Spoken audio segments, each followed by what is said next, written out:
5 জায়গায় মেসওয়াকের গুরুত্ব অপরিসীম। কয় জায়গায়? 5 জায়গায়। এই 5টা জায়গায় মেসওয়াক করবেন। আল্লাহ রাসূল সাল্লাল্লাহু আলাইহি ওয়াসাল্লাম কখনো ছাড়তেন না। 1 নম্বর, যখন ওযু করবেন মেসওয়াক করবেন। আলহামদুলিল্লাহ বলেন, ইনশাআল্লাহ বলেন। ওযুর মধ্যে মেসওয়াক করার চেষ্টা করবেন তো ইনশাআল্লাহ। এত বড় ডালা রাখতে হবে জরুরি না, এতটুকু রাখেন, একটা আঙ্গুল পরিমাণ রাখেন, ওটা পকেটে ফেলায় রাখেন না। এত বড় মোবাইল রাখতে পারেন, ছোট একটা মেসওয়াক রাখতে পারেন না? কথা বলেন, খুব কঠিন কিছু ভাই না, ছোট্ট একটা মেসওয়াক রাখেন। যখন ওযুটা করতেছেন, হুজুর ওযু তো করি সপ্তাহে একদিন, শুক্রবারে। ওযু করে কয়দিন? একদিন, শুক্রবারে। না, শুক্রবারে না, 5 ওয়াক্ত 5 বার ওযুতে কি করবেন? মেসওয়াক করবেন ইনশাআল্লাহ বলেন।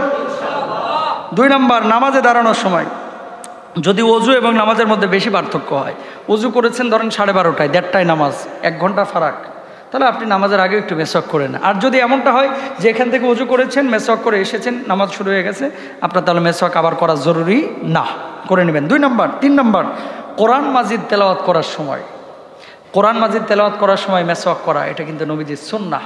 কারণ কি?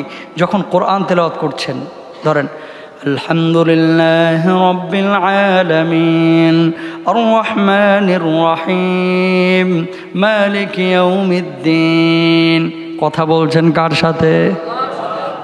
আল্লাহর সাথে। প্রধানমন্ত্রীর সামনে যদি সাক্ষাতে যান, দাঁতগুলোকে ঝামা দিয়ে ডলে হলেও ফ্রেশ করে যাইবেন, ঠিক কিনা বলেন?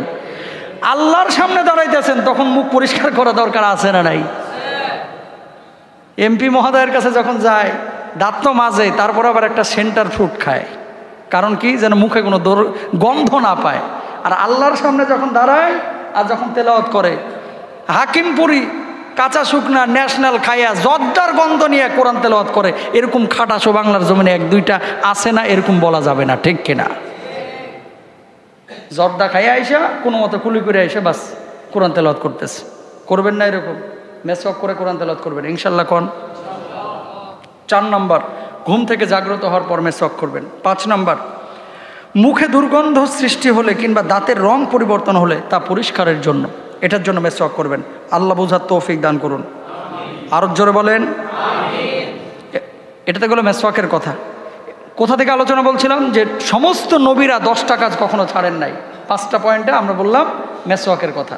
6 নম্বরে আসেন, নাক পরিষ্কার করা। খবরদার, এটা মুসলমান করবেন না।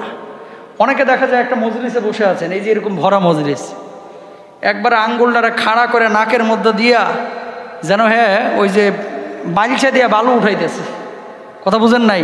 আঙ্গুল ঢুকায় দিয়া যতদূর যায় ঘুরাইতে আছে। এ সমস্ত কাজ করবেন না। এগুলো কি? অসভ্যতা। এগুলো করবেন না। নবীজি এরকম করেন নাই। দাঁত মানুষের সামনে খুচরায় দাঁতের ময়লা বাইর করে এভাবে টিপে দেখতেছে, এটা কি তুলার মতো নাকি পাথরের মতো? কোন খাদ্যটা ঢুকেছে? খাসির গোশত নাকি গরুর গোশত? আছে না নাই? এগুলো নোংরামি সারা পৃথিবীতে কোথাও নাই, একমাত্র এই উপমহাদেশের কিছু জীবজন্তুর মধ্যে এগুলো দেখা যায়। বহির্বিশ্বে কেউ যদি দাঁত খোঁচাখুচি করে, কি করে জানেন? ওই খোঁচানিটা নিয়ে আগে মুখটারে ঢাকে, তারপরে এইভাবে খোঁচায়, মুখটারে ঢাকে খোঁচায়, তারপর আস্তে করে ফেলায় দেয়। আর আমাদের সভ্য বাঙালি কিছু ভাইয়েরা টিপে গবেষণা করে ল্যাবে, যে এটা কিসের ঢুকেছিল, গরুর নাকি খাসির নাকি ব্রয়লার খেয়েছিলাম 3 দিন আগে, এটার আছে না নেই? এগুলো কি আলোচনা দরকার আছে না? যে করতেছে ওর কিন্তু ফিলিংস নাই, কিন্তু যে লোকটা দেখতেছে মনে করতেছে, ইস, এই মুহূর্তে যদি এই লোকটা পানি আগায় দেয়, আর পানিটা আমি খামু কিভাবে? কারণ এগুলো ফিতরাতের অন্তর্ভুক্ত নয়, এগুলো খুব ন্যাক্কারজনক কাজ, এগুলো অসুন্দর কাজ। কোনো মুসলমান এগুলো করবে না।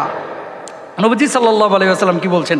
ইন্নাল্লাহা তাইয়্যিবুন ইউহিব্বুত তাইয়্যিবা, নাযীফুন ইউহিব্বুন নাযাফাতা, কারীমুন ইউহিব্বুল কারামা। বলুন সুবহানাল্লাহ।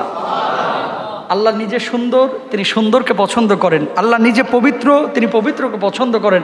আল্লাহ নিজে উত্তম, তিনি উত্তমকে পছন্দ করেন। নবীজির সামনে কোনো সাহাবী এই কাজ করতেন না। আল্লাহু আকবার কোন?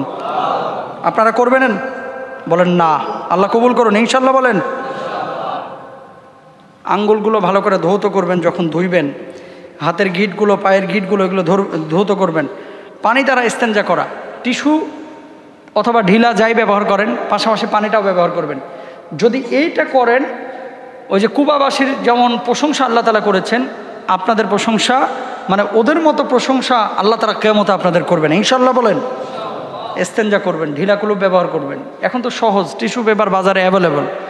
বাথরুম করার পর আগে টিস্যু ব্যবহার করবেন, তারপরে পানি ব্যবহার করবেন। 9 নম্বরে কুলি করবেন। 10 নম্বরে দাড়ি রাখার কথা বললাম। যারা আপনারা এখনও দাড়ি রাখা শুরু করেননি চেষ্টা করবেন, এটার মধ্যেই সৌন্দর্য রয়েছে। শুনেন, অনেকে মনে করে যে দাড়ি রাখলে মেয়েরা মনে হয় পছন্দ করবে না, বউ মনে হয় পছন্দ করবে না, এরকম মনে করে। এটা ভুল ধারণা। আজকে ওই যে দেখেন তুরস্কের যে সিরিয়ালগুলো বাংলাদেশে ইউটিউব ফেসবুকে ছড়িয়ে গেছে, এই সিরিয়ালগুলোয় যারা দাড়িগুলো রাখে, আমাদের কথা নাই বললাম, এই সিরিয়ালগুলোতে যারা দাড়িগুলো রাখে আপনি খেয়াল করে দেখেন খুব গভীরভাবে, একটা সাধারণ নায়ক নায়িকা, নাউজুবিল্লাহ, নায়িকাদের দেখার কথা বলতেছি না, সাধারণ একজন মানুষ দাড়ি ছাটা আর এই যে এই তুর্কিদের যে দাড়ি রাখা অথবা অটোমানদের যে দাড়ি রাখা, এদের যে ধরন, একটা আসল বীরত্ব, ভাবগাম্ভীর্য, একটা জৌলসত্ব, পৌরসত্ব, এটা কিন্তু ফুটে ওঠে। খুব মনোযোগ দিয়ে আপনি খেয়াল করে দেখেন, যে মানুষটা দাড়ি রাখে তার চেহারার মধ্যে আলাদা একটা নূরানি ভাব থাকে, আর যে মানুষটা ছেটে ছেটে রেখে দেয় এর ভিতরে ওই নূরের ভাবটা থাকে না। বিশেষ করে বুড়া মানুষ যখন দাড়ি কাইটে ফেলে ভাই, বিশ্বাস করেন এর চেহারার দিকে তাকানো যায় না। সুতরাং আমরা দাড়ি রাখার চেষ্টা করবো ইনশাল্লাহ বলেন।